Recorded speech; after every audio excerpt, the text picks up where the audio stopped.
I'd never mentioned that there were men as dark as this. Wow, look at that nose.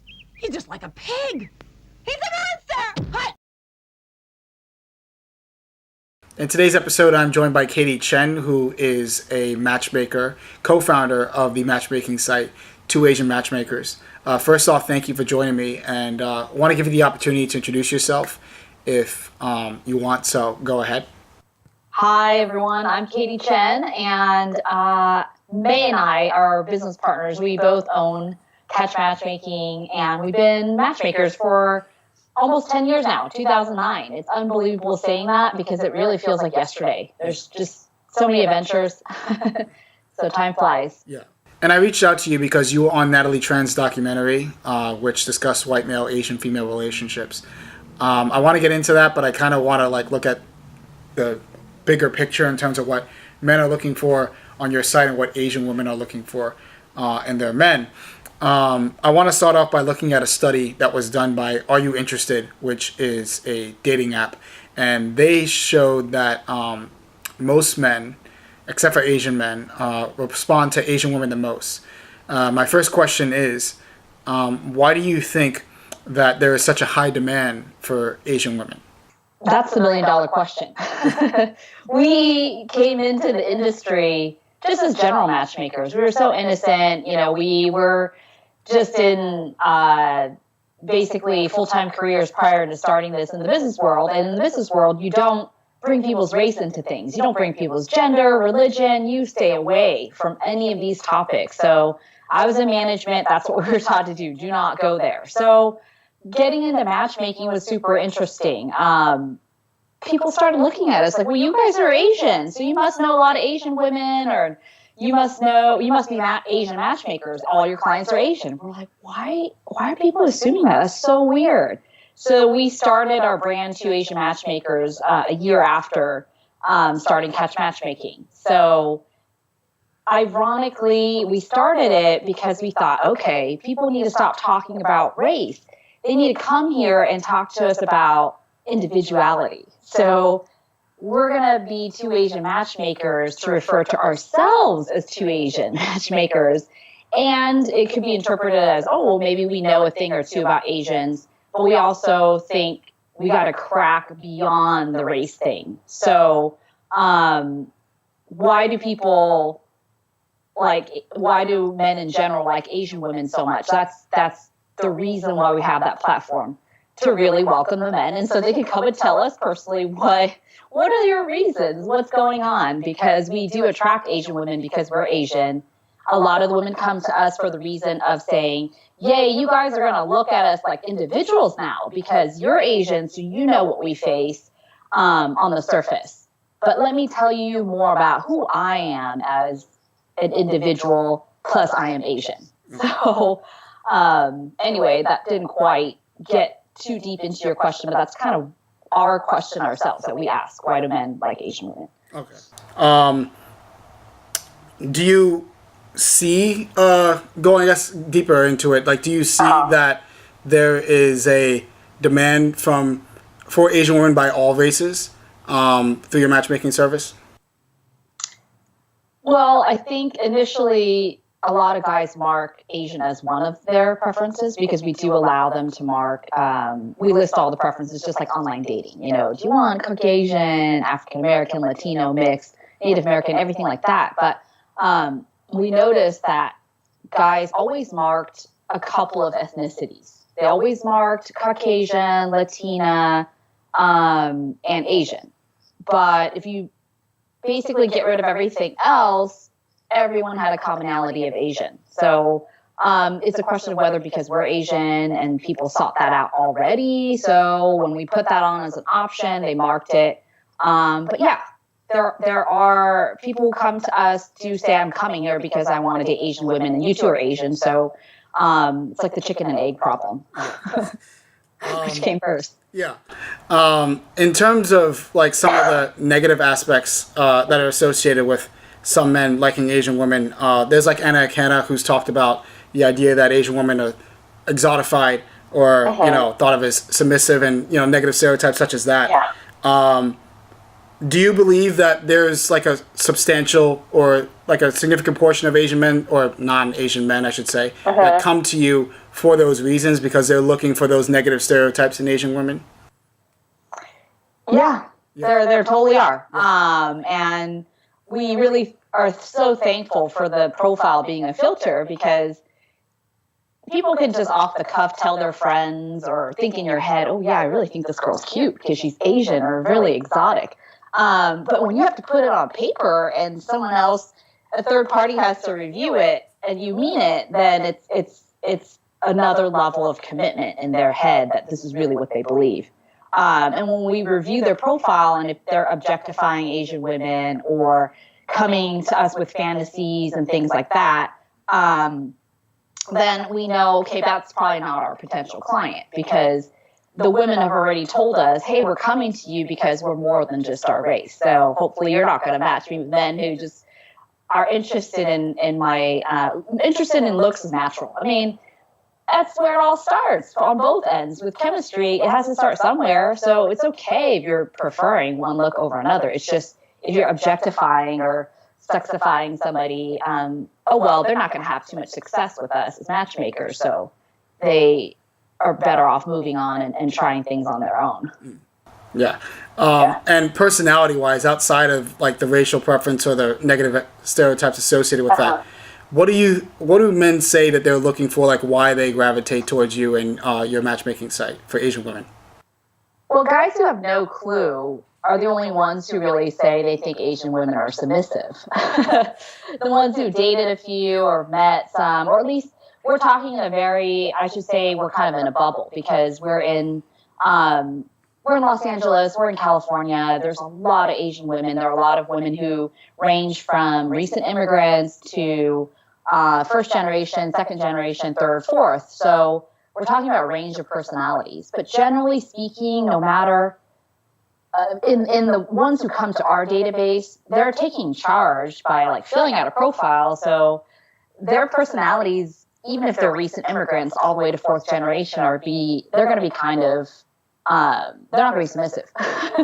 they might be like kind of communicating differently, but inside they're not submissive. It's gonna come out eventually. When you're in an intimate relationship with someone, you're gonna step on each other's toes, and no matter how submissive you think the woman is, it's the same drama. And I mean, there is that language barrier, but like that, I think may be misconstrued as being submissive, where sometimes it's just like a not being able to like understand each other sometimes. Right. Yeah. Right. Like I think this is the last question on the male side. Is there a particular group that you think is more, in terms of demographics, that comes to you more than other groups to be matched with Asian women? Like, let's say age, income, or even race. A majority of the guys, I would say, are either Asian or Caucasian. And being in LA, there's going to be a mix of, there's some Latino, some Black, Middle Eastern, but that demographic may look at us and feel, they may not use a matchmaker. That's also the other $1 million question to figure out. On the flip side is why certain ethnic groups prefer to work with a matchmaker, or maybe at least make their way through our door. So we're in that bubble too when it comes to information we have. But yeah, it's mostly white and Asian. And a lot of guys, when we first started, it was always at least 30s, if not mid 30s, up to mostly 50s and 60s. So now with the tech industry, with the real estate boom being back to where it is, there are a lot younger guys. And some of them are in their 20s, late 20s probably, which to me, I'm like, wow, that's so young. But so many of them are so mature, and they're sometimes more mature than my 48-year-old. So it just depends. Yeah. So that's interesting that there is, I guess, somewhat of a demographic like correlation, but I mean, it is LA, so yeah. Sorry. It's fine. Moving into the preferences of Asian women, like personality wise, what do Asian women say that they're looking for? Like, either, I mean, like, I know that's a very broad question, but, like, do you see that they're looking for, like, somebody who's, like, more, I guess, charming, or somebody that likes to go out and play sports? Like, I don't know. Right. Yeah. I'm smiling because you can imagine the crazy answers we get of all the years of matchmaking. But I think generally, it's probably all women, but I can kind of unpack the Asian women a little bit more. Sometimes I'll hear from women who say, gosh, if guys are way too charming, then there must be a player. You know, they're too good at this, then I'm wary. And then women will say, well, if he's not interesting and outgoing, then he can't keep me interested. I'll be bored. So it feels like sometimes I sit here and I go, gosh, guys just can't win. What in the world do girls want from them? Women are, I think, in general, in one bucket, a little bit more fickle, but intuitively, no matter what, a girl will always want a guy who is, I think, emotionally smart. So if that means he's on the personality side charming, he's probably going to know if he's emotionally smart and knows himself. Okay, this girl kind of feels uncomfortable right now because I'm too smooth. I got to tone it down. You know, you can kind of reflect whatever makes her feel comfortable, I guess. And then, but no girl ever wants someone who's just boring. So I know that for sure. It's easier to tone it down and to kind of be sensitive to what your girl wants than to be just plain boring. You know, even friendship. We're not talking romantic even, we're talking friendship. I mean, I don't think anyone wants someone boring. Yeah. So personality-wise, you would say just, like, be an exciting, interesting person. Yeah. Yeah. I think that goes for anybody. Just, I know. yeah. There's a lot of people who just say, you know, I want X, Y, and Z, but I'm doing nothing.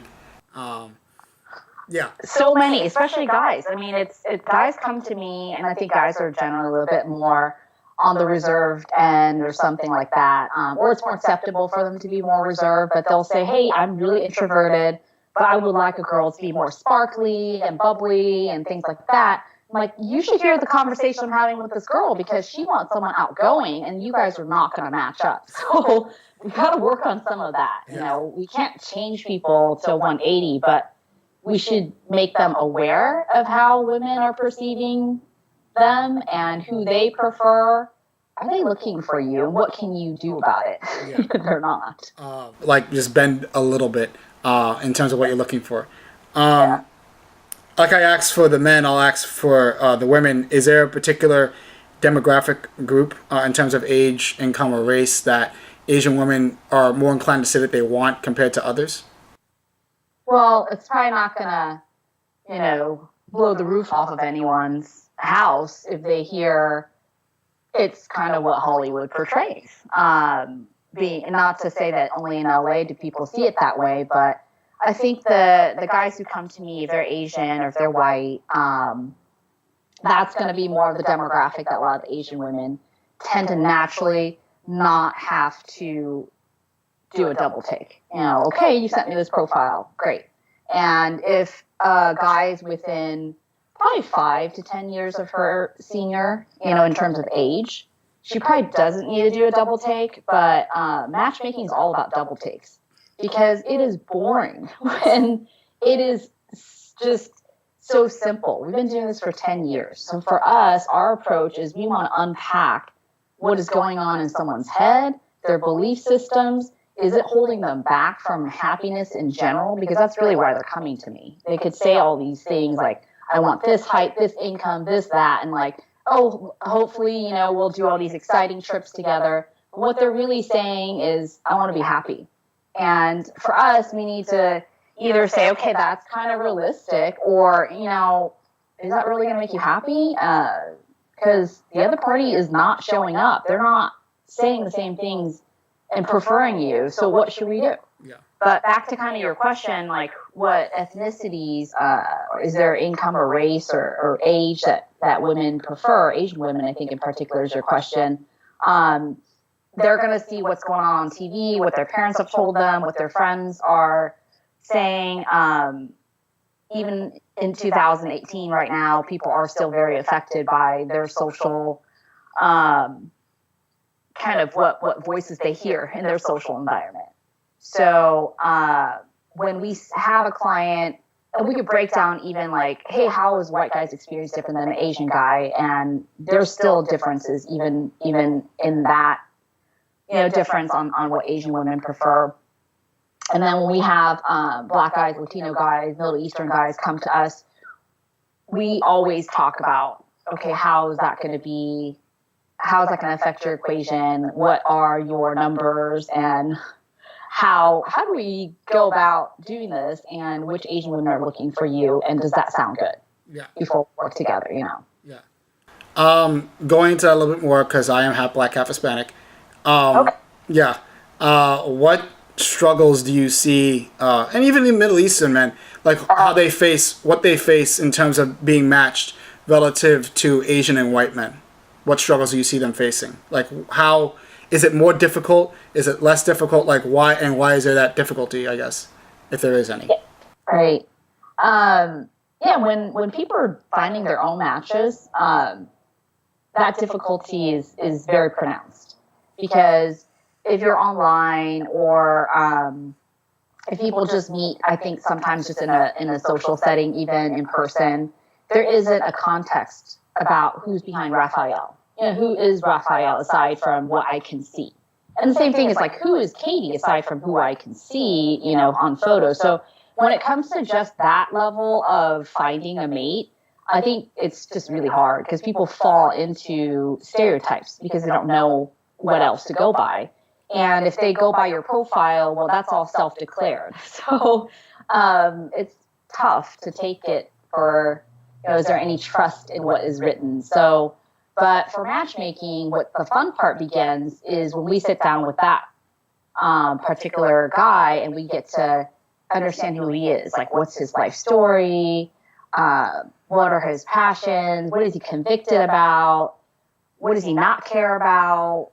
What's his personality like? And does he really look like his photos? And like, does he really have a job? And whatever he claims. All that comes into play, and then you could really deal with matching beyond race. But aside from that, then it becomes harder for the guy who's, like you're saying, you're half Black and half Latino. There are so many stereotypes. I mean, it's ridiculous. And there's so many stereotypes with Asian women, too. So it's not just like one side suffers. But for this particular scenario, let's say the Asian woman is most of the time in the dating world, women are doing the picking anyway, no matter what race you are. So let's say they have it easier, even if there are stereotypes against the Asian woman. Then it is harder. And we always sit there and we go, well, what's your success rate, Raphael, with Asian women? Tell me. And if he's like, I'm doing great, then I want to know how he does it, because then that's awesome, because he does face a different stereotype that's not positive. He's not seeing these positive love stories in Hollywood about, really Black guy, Asian woman, Latino guy, Asian woman as much. So, and even Asian to Asian, you don't see it very much. So it's tougher for him, for sure. So we want to hear how that experience has been and what he believes his setbacks are, and what he thinks he has to offer the woman. Because, okay, there's that setback that is for sure happening. But who are you to offer this match so that we can explain that to the girl? Yeah. Going more into the racing, this is the white male, Asian female part. You see a lot of white male, Asian female couples in Hollywood, like a lot, in terms of how they're portrayed in the movies. And the Are You Interested study showed that Asian women reply to white men the most. How popular do you think is white male, Asian female? And like, how much do you think that Hollywood plays a role in making that a thing? I guess Hollywood is a really easy scapegoat because it's safe. You can talk about them and it doesn't matter. They're still making a lot of money. So And they're going to be fine, and they like it. It's great publicity. But I think it goes beyond, obviously goes beyond Hollywood, but Hollywood can make it a little bit better. You know, they always have that influence going. But it goes further because there's the parents, Asian culture, there's the grandparents, there's just so many ties to that guilt and pressure of like what your parents tell you to do when it comes to your studies, your career, and who you date. So I think most Asian women probably go through that plight, and I would say most Asian guys too go through that plight of just a very imposing type of voice, you know, in your life.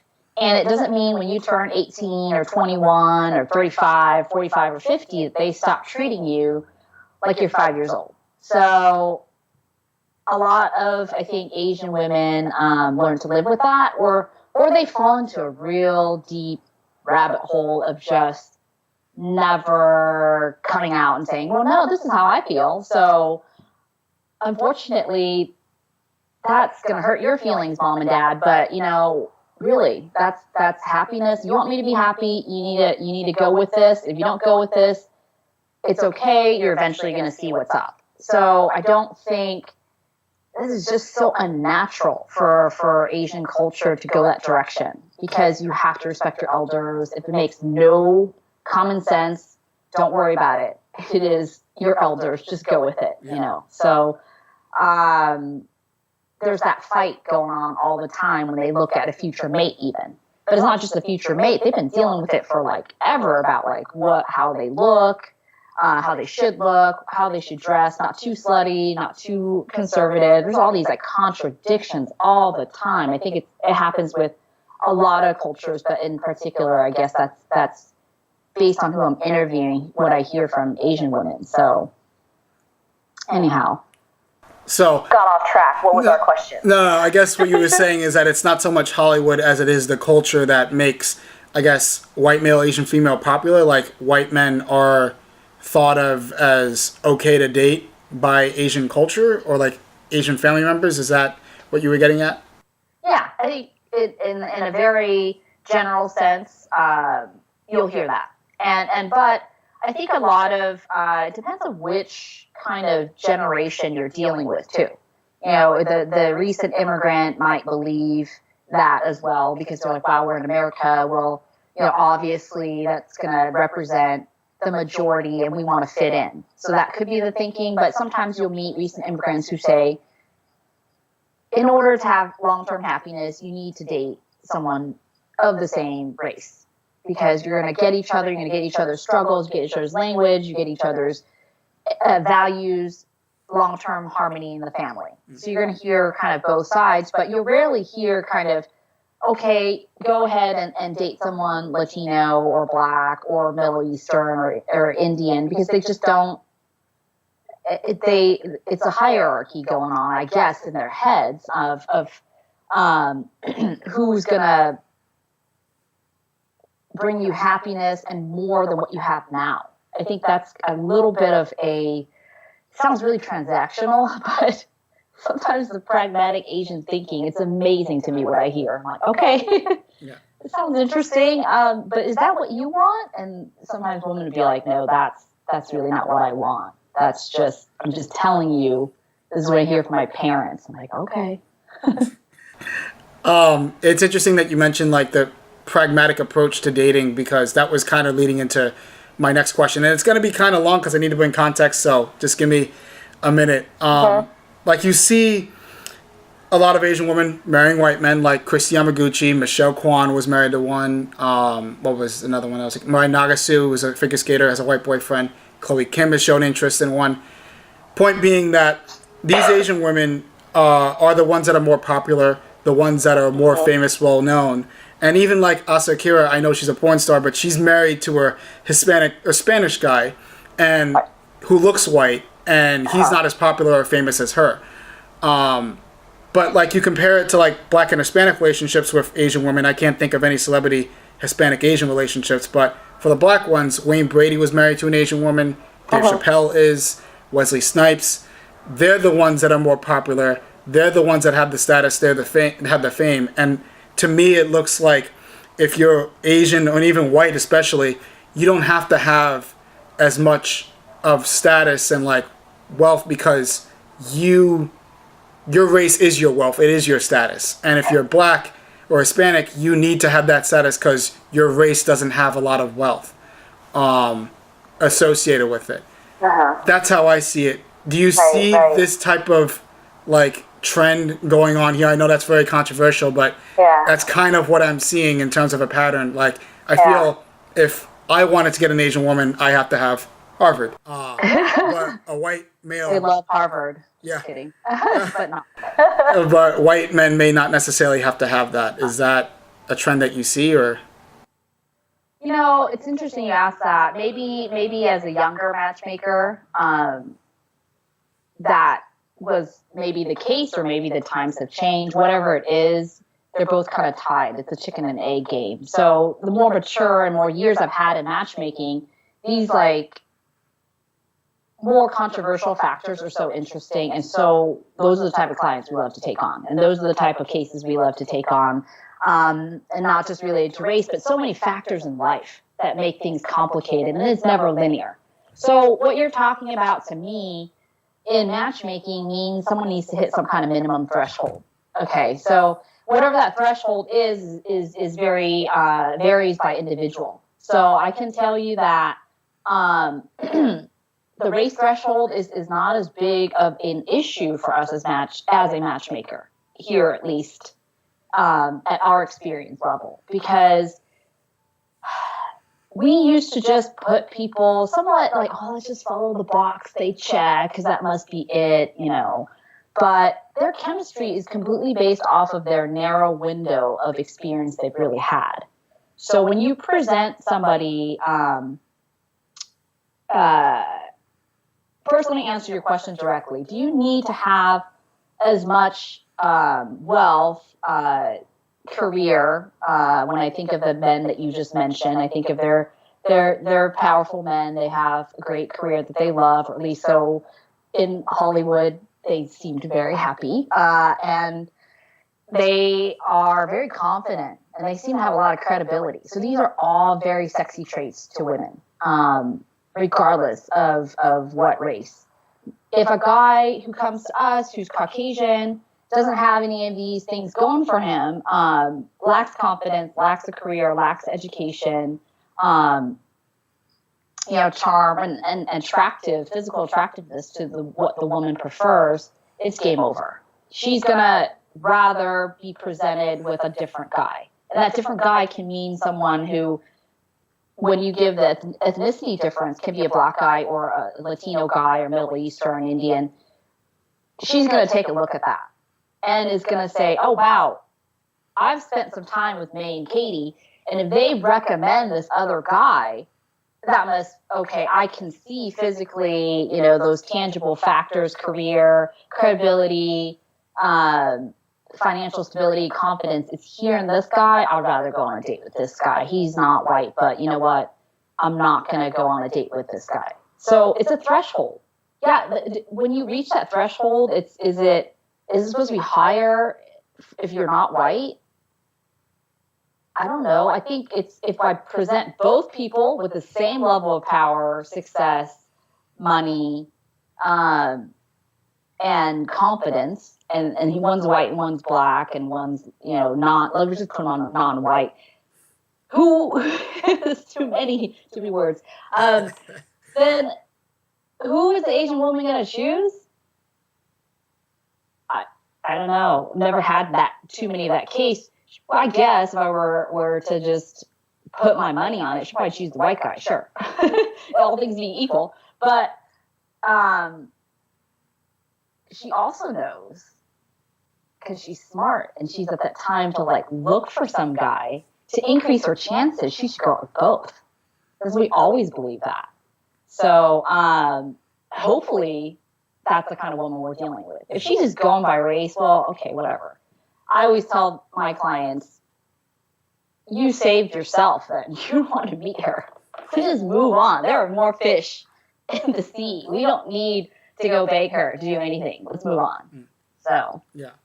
I mean, look, there's nothing wrong with having a racial preference on either side. It's just, well, I guess it leads into my next part. I know this is controversial, but I just, like when you have like an Anna Akana talking about yellow fever, and then you see her dating history of dating like white men who are not necessarily as popular, and like Ray William Johnson, who is Indian and is very like popular, at least with the time that they were dating. Like it feels like there's a double standard in terms of I can't have a preference, but Asian women can have a preference, and I think that's where the frustration, at least for me, I don't know, I can't speak for everybody, but for me, that's where it comes from. Oh, so you mean when you say my preference is Asian women, then automatically you have yellow fever, but when an Asian woman says, oh, I prefer, a white guy, then nothing, she doesn't get a label. Yeah. So it's frustrating, like double standard. Yeah. Okay, yeah. I mean, exactly. That's why we created,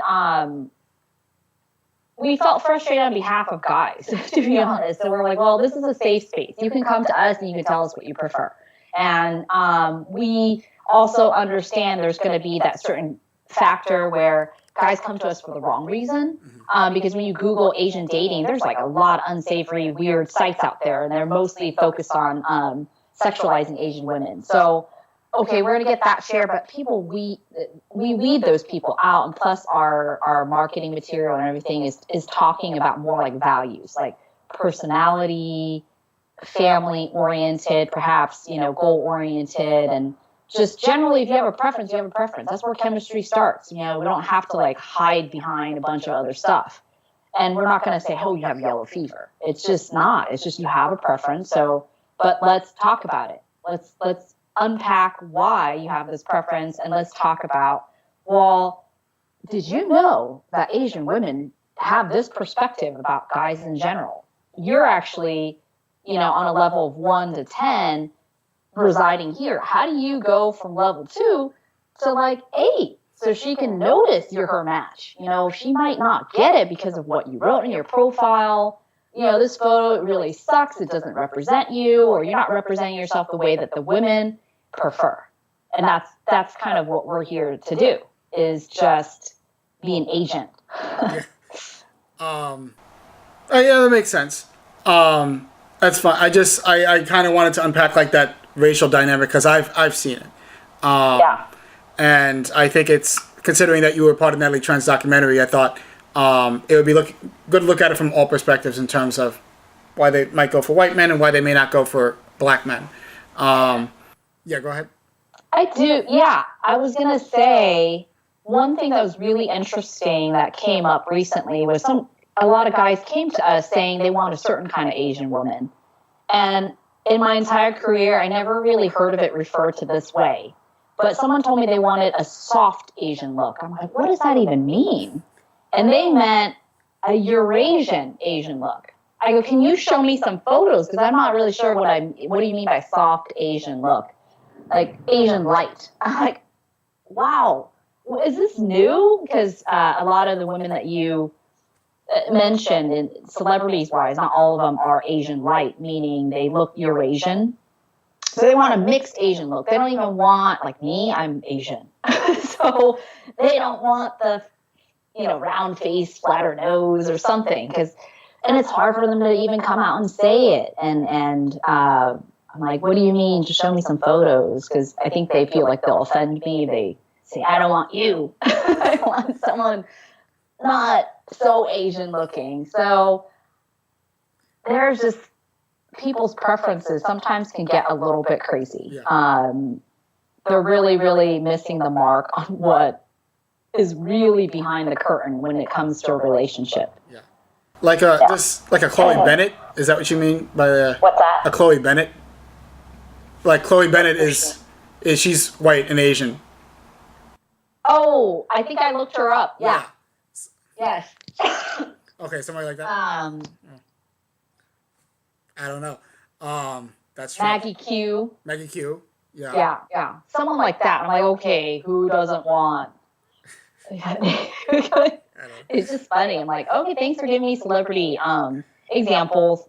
Yeah. But there are so many great women who don't look exactly like them that are a great match for you, and you could be happy. But it's funny. Yeah, I can imagine. I didn't expect that to be something that people were looking for in terms of like, no, I want Eurasian. Okay.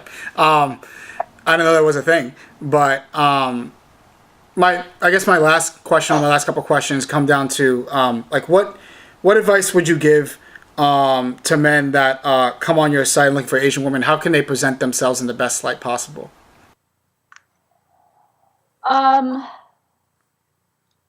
I think the first, it's cliche, so cheesy, but they should really try to get to know her as an individual. So however they're portraying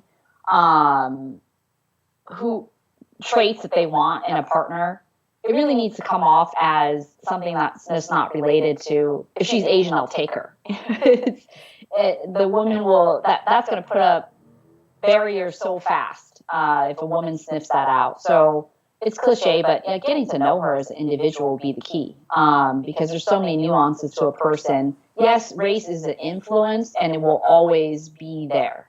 And we should always, always address it, because there may be misconceptions about that person's ethnic background entirely. And it shouldn't be associated with that individual. When you're dealing with like finding a partner, it's so important to see what's going on with the person, himself or herself. And then I guess the other practical advice I would have for guys seeking Asian women, I don't know, Asian women in general love clean cut looks. So the boyish look or something like that, that's more pragmatic of an advice I usually give to the guys. I know things are different now because it's like the whole hipster thing and all that stuff, and take me as I am, but they're all the Asian women are kind of particular about that when it comes to facial hair. And then what else? The other practical advice would be, talk about family. Not everyone has a perfect family. Neither does that Asian woman, I can guarantee you, because of all that stuff we just talked about with the imposing views. But if there's something positive you could share about a family member, like a grandparent, a mom, a dad, just anyone related, some positive experience, or if it was not good, how has it made you better? There's always a connection to the past, and who you are now is probably influenced by that. So that's important. Family is always important. And then just visions about the future, another cliche, but we're talking about relationship here. We're talking about finding a future partner, I guess. So they kind of want to know what's up with your view of how you want to run your life in the future. And they are set up to be more goal-oriented. So if you can talk about that, that gives them like a familiarity. Like, oh, I've heard this before. Yeah, dad has talked about this. Mom, grandmother always talk about the future. And if that's like a familiar kind of topic to them, then I think it gives bonus points for sure for guys who want to date Asian women. What else is there? Oh, it's always so cliche. Adventure, because I think we're all at some point in life, if you're an Asian growing up, it's always like do X, Y, Z, then do this, all in steps. No fun. Do not have fun. If you have fun, it means you're not working hard enough. So if a guy can talk about his life being kind of together, having a vision for the future, and he's having fun, then it's kind of interesting. You want to get involved. You want to get to know that guy better. There's some edge to it all of a sudden. Yeah. Then you can have facial hair. Then it doesn't matter. Then there must be reason, because you're fun. I think those were all my questions. If you had anything else to add, I kind of got to the root, I think, of some of the issues that I wanted to discuss. But if you want to add anything else, go ahead. No, I think it's really great you're doing this. I think there's always so many